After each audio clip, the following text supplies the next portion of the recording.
Thermal properties of matters में मैंने last topic discuss किए थे, linear expansion and superficial expansion देखा था। उसका थर्ड पार्ट है आपका क्यूबिकल एक्सपांशन। तो क्यूबिकल एक्सपांशन मतलब वॉल्यूम चेंज होंगे, लेंथ, विड्थ और थिकनेस, तीनों पार्ट्स में चेंजिंग आएगा जब किसी भी ऑब्जेक्ट को आप हीट करोगे तो।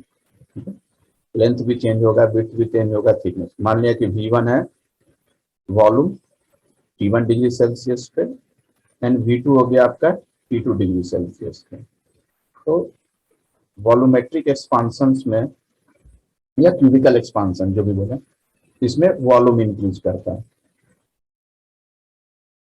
इसका भी फॉर्मूला एज इट इज वही रहेगा जो अपने लीनियर और सुपरफिशियल में पढ़ा था। और उसमें लीनियर को अल्फा से रिप्रेजेंट करते हैं, सुपरफिशियल को बीटा से करते हैं और वॉल्यूमेट्रिक को गामा से रिप्रेजेंट करते हैं। तो वॉल्यूमेट्रिक एक्सपांशन क्या हो जाएगा, V2 minus V1 upon V1 into T2 minus T1, जो कि कल की क्लास में अपन ने देखा था।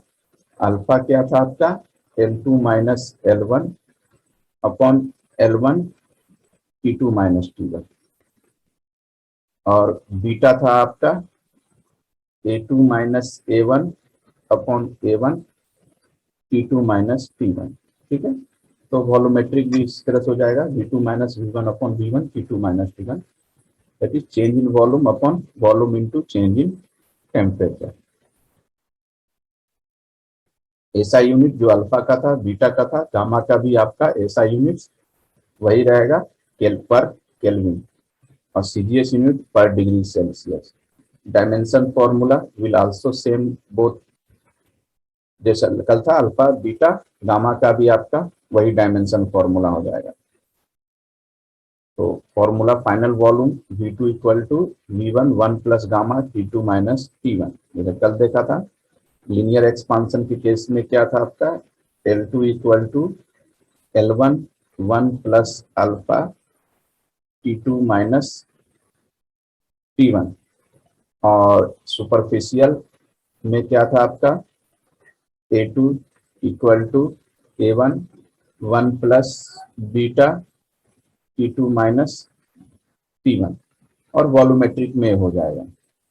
इससे आप क्या निकाल सकते हो, फाइनल टेम्परेचर निकाल लेंगे, क्योंकि ये V1 अंदर मल्टीप्लाई हो जाएगा, ये क्या आ जाएगा V2 माइनस V1, और this is V1 gamma T2 minus T1, और V1 गामा जो है इसको कहाँ भेज देंगे, अपॉन में भेज देंगे इसको। ये हो जाएगा V2 minus V1 upon V1 gamma, और ये माइनस T1 भी इधर आ जाएगा, तो this is plus T1। T2 का फॉर्मूला हो जाएगा। फाइनल वॉल टेम्परेचर भी आप इस फॉर्मूले से निकाल सकते हैं। तो चेंज इन एरिया, वॉल्यूम ये पढ़ा अपन ने, चेंज इन एरिया नहीं है, एक change in volume, change in volume. तो परसेंटेज चेंज इन वॉल्यूम 100 से मल्टीप्लाई कर देंगे, तो दिस इज दैट, तो V इसके अपॉन में आ जाएगा, तो del V upon V into 100, gamma T2 minus T1 into 100। इससे आप परसेंटेज चेंज इन वॉल्यूम निकाल सकते हैं। For anisotropic solid if AX, AY, AZ are the coefficient of linear expansion along x by z direction respectively, then coefficient of cubical expansion। और आइसोट्रॉपिक्स में क्या था, gamma is equal to 3 alpha, और beta का मैंने बताया था 2 अल्फा था, बीटा इक्वल टू 2 अल्फा था कल क्लास में, और गामा इक्वल टू 3 अल्फा। क्योंकि आइसोट्रोपिक सॉलिड्स है तो all linear expansion will same in all direction, X Y and Z direction में सेम होगा। अब तीनों का रिलेशन, तो बीटा इक्वल टू 2 अल्फा और गामा इक्वल टू 3 अल्फा, तो फाइनल थ्रू में क्या हो जाएगा, alpha plus beta equal to gamma. और तीनों का रेशियो क्या हो जाएगा, 1:2:3 हो जाएगा। बेसिकली कैसे होगा 3, इसमें आप 3 से मल्टीप्लाई कर दें, इसमें आप 2 से मल्टीप्लाई कर दें, तो इसमें हो जाएगा 3 बीटा इक्वल टू 6 अल्फा, और इसमें हो जाएगा 2 गामा इक्वल टू 6 अल्फा। तो हो जाएगा आपका 6 अल्फा 3 बीटा और 6 अल्फा 3 बीटा और 2 गामा, और इसको आपस में इसको डिवाइड कर दें, ये आपका रेशियो आ जाएगा बेसिकली। मतलब अगर 6 से डिवाइड कर देंगे तो अल्फा बीटा अपॉन 2 और गामा अपॉन 3, 6 से डिवाइड है 1 हो जाएगा, 6 से डिवाइड, तो अल्फा बीटा गामा का रेशियो 1:2:3 रेशियो आ जाएगा। अब इस तरह से लिखें या इस तरह से, तो value of alpha beta gamma are independent of units of length area and volume. मतलब ये जो अल्फा बीटा गामा आप देख रहे हो, इसमें किसी भी प्रकार का ना तो लेंथ एरिया वॉल्यूम कुछ भी नहीं आ रहा है, मतलब इसके यूनिट से मतलब ही नहीं है कि क्या है, मीटर रखना है, मीटर स्क्वायर रखना है या मीटर क्यूब रखना है। अब इसमें देखते हैं नेक्स्ट टॉपिक से, variation of density of substance with temperature. मतलब टेम्परेचर के साथ अगर टेम्परेचर को बढ़ा रहे हैं या कम कर रहे हैं तो किसी भी सब्सटेंस के डेंसिटी पे क्या फर्क पड़ता है। और डेंसिटी आपको मालूम है, फॉर्मूला क्या होता है डेंसिटी के बराबर मास अपॉन वॉल्यूम। तो आप किसी भी सब्सटेंस को आप इंक्रीज करोगे, सॉरी किसी भी सब्सटेंस को अगर आप हीट करोगे तो हीट करने से क्या होगा, बेसिकली उसका वॉल्यूम इंक्रीज करेगा, while its mass remains constant। मतलब वॉल्यूम इंक्रीज करेगा, और वॉल्यूम जैसे टेम्परेचर बढ़ा रहे हैं तो आपका वॉल्यूम बढ़ेगा। और यहाँ आप देख रहे हो मास शुड बी कांस्टेंट, क्या देख रहे हो कि अब डेंसिटी जो है वो वॉल्यूम के इनवर्सली प्रोपोर्शनल है। दैट मीन्स टेम्परेचर बढ़ाने पे वॉल्यूम इंक्रीज करेगा, तो वॉल्यूम इंक्रीज करेगा तो डेंसिटी आपका डिक्रीज करेगा। तो इंक्रीज टेम्परेचर बढ़ाने से किसी भी सब्सटेंस का डेंसिटी हमेशा डिक्रीज करता है। मान लें कोई सॉलिड है, उसका मास m ले लेते हैं, वॉल्यूम ले लेते हैं v1 v2, density d1 d2 और टेम्परेचर t1 t2 ले लेते हैं। तो m बराबर क्या हो जाएगा, v1 d1 v2 d2, ये इससे निकाला formula, m for mass, v for volume and d for densities. तो मास बराबर क्या हो जाएगा, वॉल्यूम इंटू डेंसिटी। तो मास m एक सब्सटेंस का v1 d1, क्योंकि मास कांस्टेंट है ना, तो दोनों अलग अलग सब्सटेंस के लिए सेम ही होगा। तो mass equal to v1 d1 equal to v2 d2, ये फर्स्ट इक्वेशन हो गया। और v2 इक्वल टू क्या होता है आपका, अभी फॉर्मूला डिस्कस किया है, v1 1 plus gamma t2 minus t1। तो एक काम करते हैं, v2 की प्लेस पे एक पूरा फॉर्मूला पुटअप कर देते हैं, सब्स्टिट्यूट किया, ये पूरा का पूरा फॉर्मूला v2 की प्लेस पे। तो अब इसको सिंप्लीफाई करते हैं, इसमें क्या आ जाएगा, v1 से तो v1 गया, तो d1 equal to d2 1 plus gamma t2 minus t1। ठीक है, ये आपका हो गया डेंसिटी का रिलेशन। और चाहो तो इसको अल्फा में चेंज करेंगे तो भी आ जाएगा, इसकी खैर जरूरत ही नहीं है, ये रिलेशंस आप याद रखो डेंसिटी का। If the solid is heated from 0 degree से t डिग्री सेल्सियस तक, अगर सॉलिड को हीट करेंगे तो डेंसिटी कहाँ चेंज हो जाएगा, डी नॉट से डी टी। और सुपरफिशियल बीटा क्या आ जाए, बीटा क्या होता है 2 टाइम्स ऑफ अल्फा, और ऊपर क्या है डी नॉट, डी बराबर डी1 डी2, तो D not equal D T 1 plus gamma T, क्योंकि एक टेम्परेचर जीरो ही हो गया ना, मतलब T1 इज जीरो और T2 की जगह पर T रख दिया।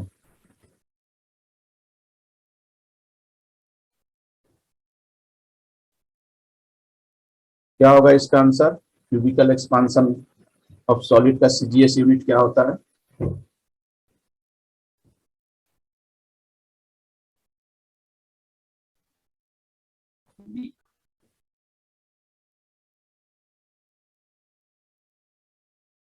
ये होगा CGS unit, alpha beta gamma तीनों की यूनिट का सेम सेम ही होती है, तो ऐसा ही रहता तो पर केल्विन, और सीजीएस है तो पर डिग्री सेल्सियस।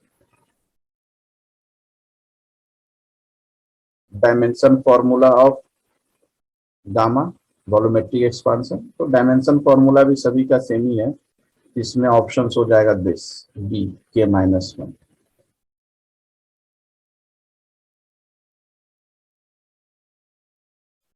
इसका बताएं क्या होगा आंसर। डी। डी नहीं होगा, गामा इज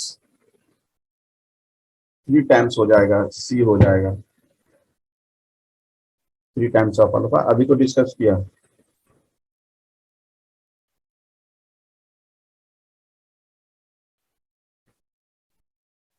नेक्स्ट क्वेश्चन है, the volume of solid increases on heating. Heat करने पर सॉलिड का वॉल्यूम इंक्रीज होगा while its mass remains constant, तो डेंसिटी क्या होगा। अभी मैंने बताया था कि डेंसिटी जो होता है वॉल्यूम के इनवर्सली प्रोपोर्शनल होता है। तो अगर टेम्परेचर बढ़ाने पे वॉल्यूम अगर इंक्रीज करता है तो वॉल्यूम इंक्रीज करेगा तो डेंसिटी डिक्रीज करेगा, तो ऑप्शन शुड बी सी हो जाएगा। नेक्स्ट टॉपिक इसमें है आपका एप्लीकेशन ऑफ थर्मल एक्सपांशन का यूज बेसिकली कहाँ कहाँ होता है। तो जैसे फर्स्ट आप अगर एग्जांपल्स ऑफ थर्मल एक्सपांशन देखते हैं, अब डेली लाइफ में इसका यूज आप देख सकते हैं। जैसे आप लाइंग इन रेलवे ट्रैक्स का आप देख सकते हैं, रेलवे ट्रैक्स में देखना कि बीच बीच में स्मॉल गैप्स दे दिए हुए रहते हैं left between the adjacent rail. क्यों देख रहते हैं, क्योंकि सनी डेज में मैंने गर्मी के समय क्या होता है आपका कि एक्सपांशन होता है आयरन्स में, और ठंड के समय क्या होता है, विंटर में क्या होता है बेसिकली वो सिकुड़ते हैं। तो जिस कारण से बीच बीच में अपने को क्या होता है कि थोड़ा सा स्मॉल गैप देना था, क्योंकि टेम्परेचर बढ़ने पर क्या होता है आपका आयरन प्लेट्स में एक्सपांशन होते हैं, लेकिन लीनियर एक्सपांशन के कारण ट्रैक में छोटे से गैप देते हैं, कुछ इस तरीके से या because of the linear expansion.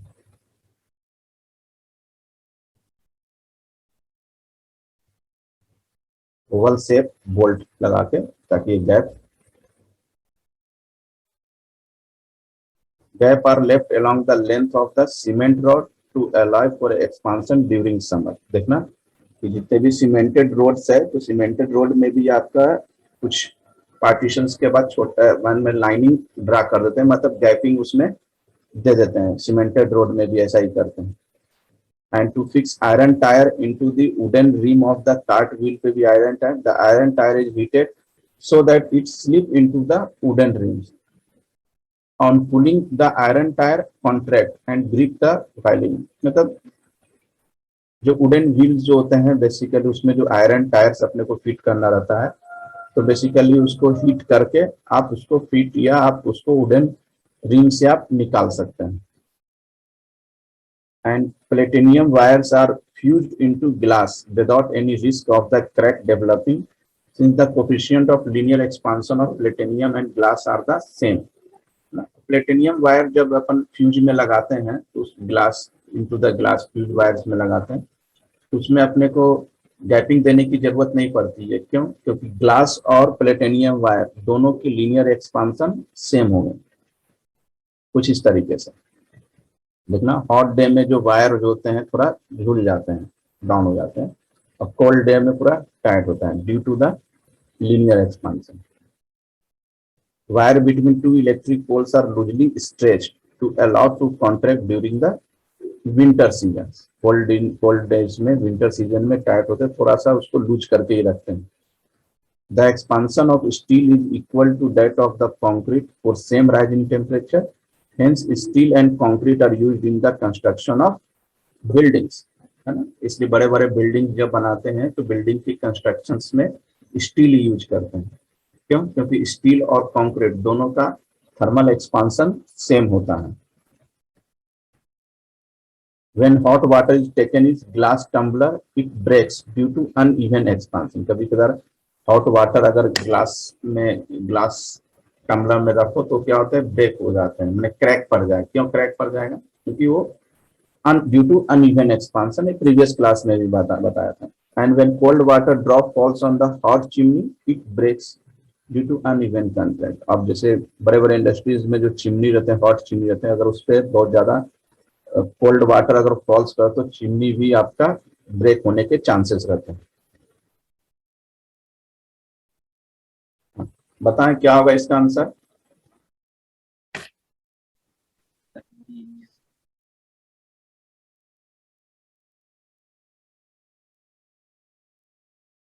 Due to linear expansion. Silica glass is use for making bulb of thermometer because of, silica glass का यूज अपन बल्ब बनाने, थर्मोमीटर, बल्ब ऑफ थर्मोमीटर बनाने में क्यों करते हैं? Because of the low linear expansion coefficient.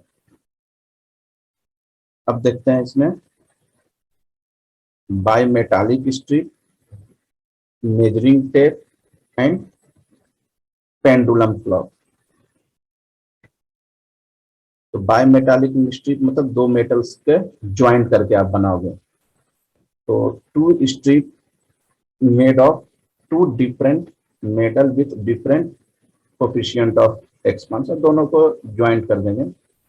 It work on the principle of different metal expand differently for the same rise of temperature. अब चूंकि आपने जो बायमेटालिक बनाया दो मेटल, तो दोनों अलग अलग मेटल को ज्वाइंट किया। अब दो अलग अलग मेटल से तो ऑब्वियसली दोनों का नेचर भी अलग अलग होगा, मतलब उनका एक्सपांशन कोफिशिएंट अलग अलग होगा। और एक्सपांशन कोफिशिएंट जब अलग अलग होगा, आप इसको हीट अप करोगे तो दोनों दोनों में चेंज जो होगा वो अलग अलग होगा कुछ इधर से। एक ब्रास है जो बिफोर हीटिंग से, ये ब्रास आयरन ऊपर ब्लैक स्पॉट जो दे रहा है, दिस इज द ब्रास। और व्हाइट वाला जो दिस इज द आयरन, ये बिफोर हीटिंग है स्टेट है। जब इसको आप हीटअप किए तो कुछ इस तरीके से बेंड होगा, क्योंकि दोनों क्या, दोनों बेंड होंगे, दोनों हीटअप होंगे, दोनों बेंड होंगे। तो आफ्टर हीटिंग से अपने को इस तरीके से एक बेंड हो जाएगा। दिस इज बायमेटालिक स्ट्रिप, कुछ इस तरीके से आप इसको हीटअप करोगे। आप जैसे इसको हीटअप किया, फिर ऊपर की तरफ इस तरह से बेंड हुआ, और इसको आइस क्यूब रखा, मतलब इसको ठंडा किया, तो कुछ इस तरीके से बेंड होगा।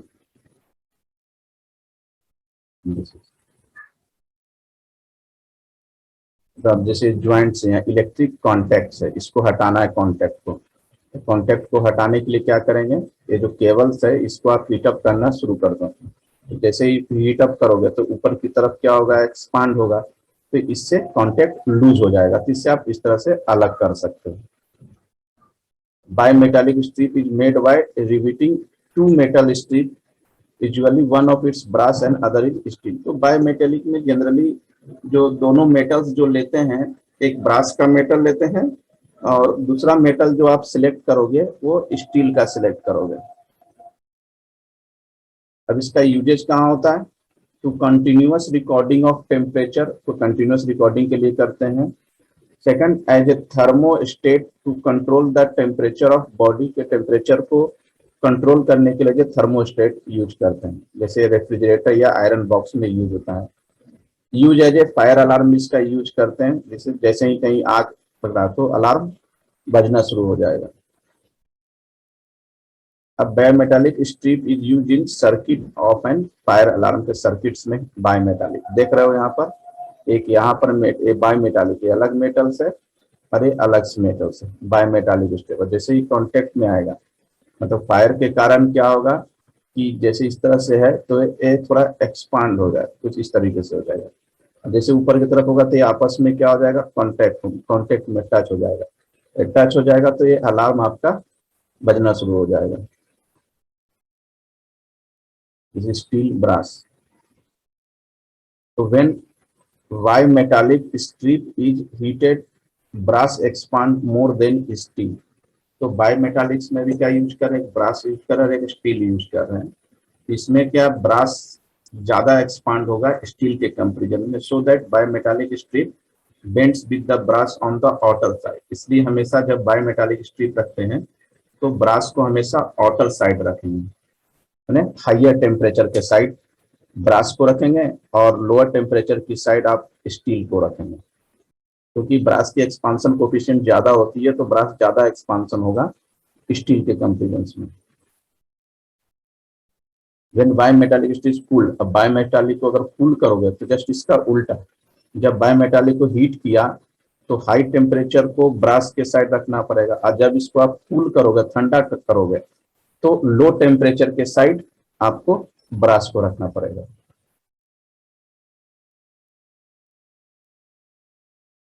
अब देखते हैं इसमें measuring tape, this is the measuring tape. तो measuring tapes are made of never steel because of its least coefficient of linear expansion. तो मेजरिंग टेप जो बनाते हैं इनेवर स्टील से बनाते हैं। ऐसा क्यों बनाते हैं इनेवर स्टील से? क्योंकि लीनियर एक्सपांशन क्या होते हैं इसके, कम होते हैं। And measuring tape made of metal so correct reading only at temperature at which they are constructed. तो मेजरिंग टेप का यूज बेसिकली एक रूम टेम्परेचर के हिसाब से ही बनाते हैं, क्योंकि जिस टेम्परेचर पे टेप कंस्ट्रक्ट हुआ उसी टेम्परेचर पे सही रीडिंग दे पाएगा, अदरवाइज रॉन्ग रीडिंग देगा।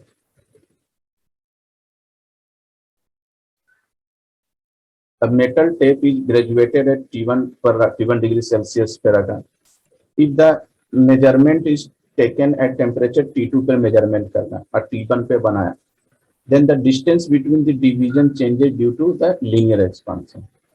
तो due to linear expansion of scale के कारण क्या होगा, उसके जो डिविजन्स हो जाएंगे तो चेंज हो जाएंगे। दस the measurement reading will be different from correct reading. तो जो रीडिंग होना चाहिए आप जो मेजर करोगे वो गलत रीडिंग ही बताएंगे। अब क्या कह रहा है कि L M is the measured reading of the length of the body. L M आपका मेजर है और एल नॉट है आपका correct length of the body at T1 degree Celsius. तो एल नॉट मतलब करेंट लेंथ बराबर क्या हो गया आपका measure length 1 plus alpha S minus alpha B into T2 minus T1। This is the thermal coefficient alpha S and alpha B steel and brass. When alpha is alpha is the coefficient of linear expansion of the body and the body respectively। मैंने scale का S for scale और B for body का thermal expansion coefficient. अब देखते हैं इसमें pendulum clock. तो pendulum मैंने उसमें भी पढ़ाया आपको, SHM में भी पढ़ाया है। तो पीरियड ऑफ पेंडुलम लेंथ कितना होता है, T equal time period T equal to 2 pi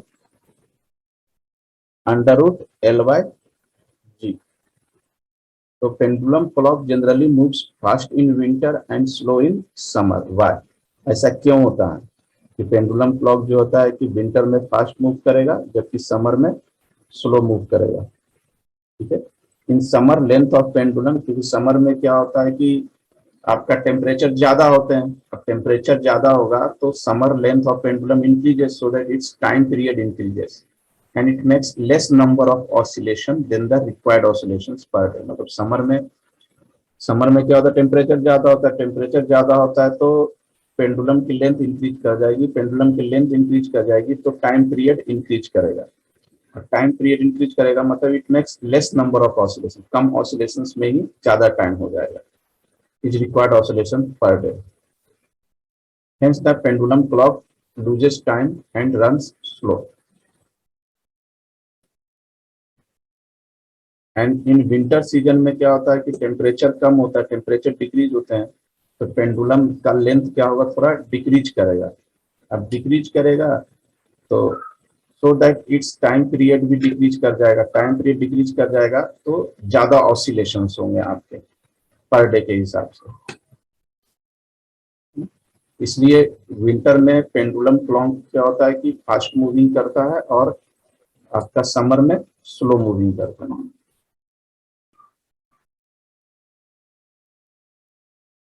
Hence pendulum clock gains time and run fast।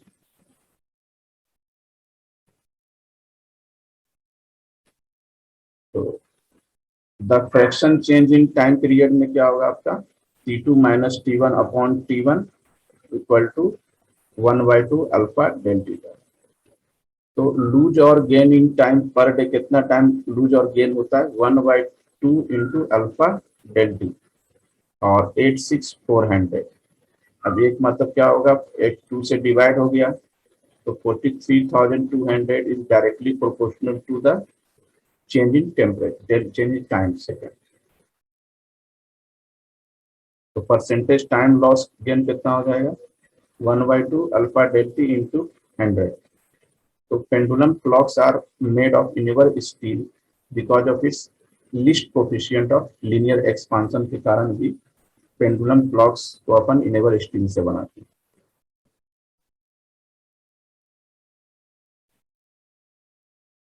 बताएं क्या होगा इसका answer.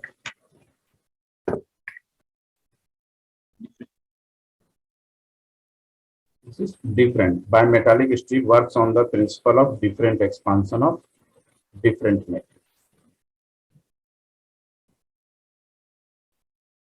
Measuring tapes are made of enamel steel because of its coefficient of linear expansion is least.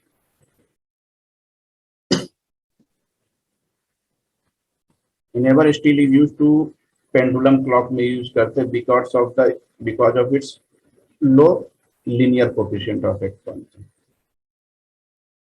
अब इसमें देखते हैं next topic जो आपका इसमें थर्मल स्ट्रेस। तो थर्मल स्ट्रेस मतलब कहीं ना कहीं हीट की बात कर रहे हैं और हीट आ गया तो मतलब टेम्परेचर आ गया। तो a metal rod is rigidly fixed at ends, मैंने एक एंड से फिक्स कर देते हैं और अनदर एंड को क्या कर देते हैं, फ्री कर देते हैं। Metal rod is fixedly its end, इस तरीके से मैंने ऐसा नहीं, कुछ इस तरीके से डायग्राम बना लेते हैं। Metal rod is rigidly fixed at its end so as to prevent it from expansion, कुछ इस तरीके से। ये आपका मेटल रॉड है, इसको दोनों एंड से फिक्स कर दिया। क्यों फिक्स कर दिया? To prevent it from expansion and contraction, मतलब इसको जब हीटअप करें तो ये एक्सपांड भी नहीं हो पाए और कॉन्ट्रैक्ट भी नहीं हो पाए, इस कारण दोनों एंड अपन ने इसको फिक्स कर दिया। अब इससे हीटअप करेंगे तो प्रिवेंट एक्सपांड और कॉन्ट्रैक्ट तो होगा नहीं। अब नहीं होगा तो इसमें क्या डेवलप हो जाएगा, बेसिकली स्ट्रेस डेवलप हो जाएगा। तो tension on the rod, thermal force tension क्या होता है, force equal to this is YA alpha T2 minus Y is the Young's modulus, A is the area, alpha is the thermal expansion coefficients। तो thermal stress किसके हो जाएगा आपका, Y alpha T2 minus T1, क्योंकि area को नीचे कर देंगे दिस, ये हो जाएगा फोर्स अपॉन एरिया को स्ट्रेस करते हैं। ये मैंने आपको मैकेनिकल प्रॉपर्टीज ऑफ सॉलिड में पढ़ाया था। एंड गामा तो मालूम है, Y is the Young's modulus of material and alpha coefficient of linear expansion and T2 minus T1 change in temperature हो गया और ये आपका एरिया हो गया।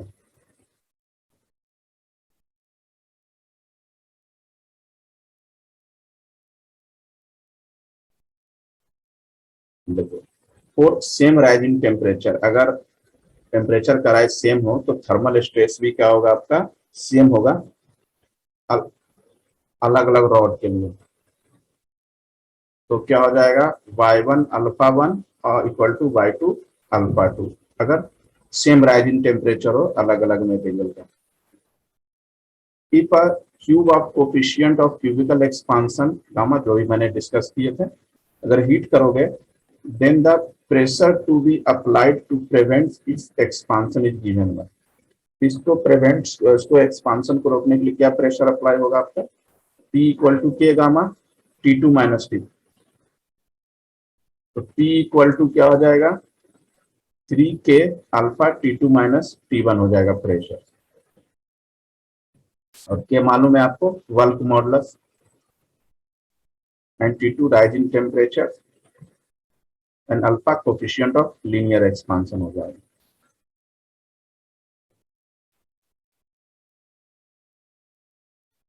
क्या होगा इसका answer,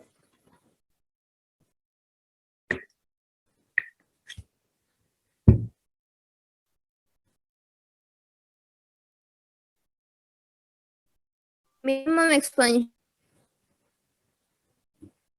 expansion and contraction। thermal stress is produced when body is not allowed, मतलब थर्मल स्ट्रेस कब प्रोड्यूस होता है किसी बॉडी में, जब उसमें एक्सपांशन और कॉन्ट्रैक्शंस नहीं हो। Thermal stress produce is very large.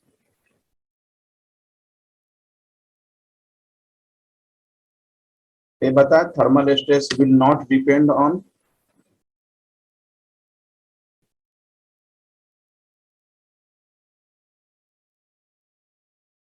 Temperature difference. Length and radius thermal will not depend upon temperature पर तो डिपेंड करता ही ना है ना। अभी तो थर्मल स्ट्रेस मैंने आपको एक चीज बताया, force upon area, this is the stress के अल्फा T2 माइनस T1, मतलब टेम्परेचर पे तो डिपेंड कर ही रहा है ना, लेंथ पे नहीं करेगा, लेंथ एंड रेडियस पे नहीं करेगा।